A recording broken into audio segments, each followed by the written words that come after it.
शाम के बाद मम्मा चिड़िया अपने बेटे के लिए भोजन मिल ही जाता है। मम्मा चिड़िया एक पका हुआ अनार लेकर घर आ रही होती है, मगर पीछे से दुष्ट कौवा आता है और चिड़िया का अनार छीन लेता है। कौवा वहाँ से भाग जाता है और चिड़िया वहाँ बैठकर रोने लग जाती है।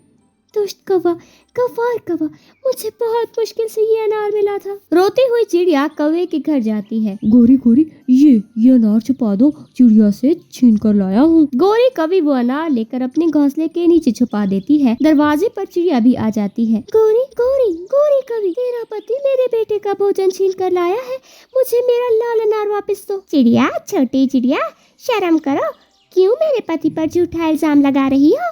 मेरा पति तो सुबह से घर में सोया हुआ है। इतना बड़ा झूठ, मैंने उसे अपनी आंखों से देखा है।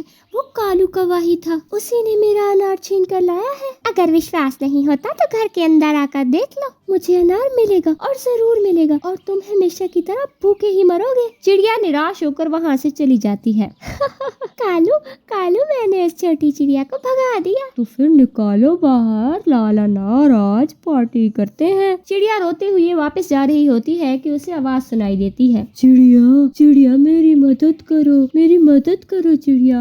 चिड़िया उस पेड़ के पास जाती है। चिड़िया, मेरे पत्ते बहुत गंदे हो गए हैं। गंदे कौवों ने पोटी करके मेरे सारे पत्ते बहुत गंदे कर दिए हैं। अगर तुम मेरे पत्ते साफ कर दो तो मैं तुम्हें एक चमत्कारी चूल्हा दूंगा, जिससे तुम कुछ भी बनाकर खा सकती हो। चिड़िया खुश हो जाती है। फिर चिड़िया नदी से पानी लाकर उस पेड़ के सारे पत्ते साफ कर देती है। शुक्रिया चिड़िया, अब मुझे खुलकर सांस आई है। तो चिड़िया, ये चमत्कारी चूल्हा तुम्हारा इनाम है।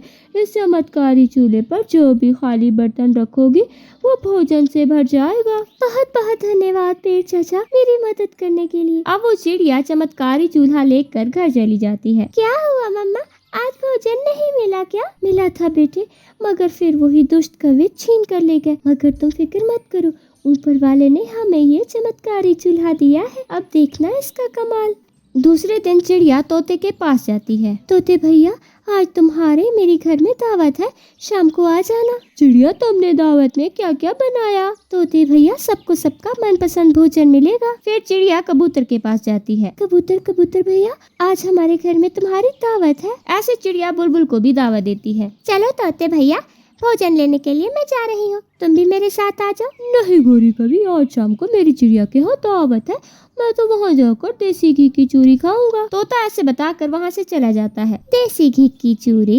ये चिड़िया किस खुशी में सबकी दावत कर रही है? गोरी कबूतर के पास जाती है। कबूतर कबूतर, हम दोनों साथ भोजन लेने जाते हैं, चलो मेरे साथ। कबूतर भी वही बात करता है। गोरी, आज मेरी दावत है चिड़िया के घर, आज तो मैं चिड़िया के घर आलू मटन वाले चावल खाऊंगा।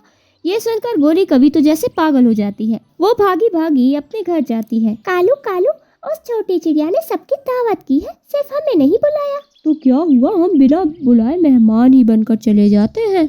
फिर शाम हो जाती है, कबूतर आता है और फिर उसके पीछे पीछे तोता भी चिड़िया के घर चले जाते हैं। चिड़िया चिड़िया बहन, दरवाजा खोलो, हम कौवों को भी दावत में शामिल करो। दुष्ट कौवे, गंदे कौवे, चलो भागो यहाँ से। कौवे खिड़की में बैठ जाते हैं। गोरी और कालू पंछियों को मजे मजे के खाने खाते हुए देखकर रो रहे थे, मगर अब तो कौवे चिड़िया के चमत्कारी खाने की खुशबू ही ले सकते थे। लेकिन चिड़िया अब इन कौवों से दोस्ती नहीं करना चाहती थी। प्यारे दोस्तों, इस कहानी को लाइक और शेयर करना मत भूलिएगा। धन्यवाद।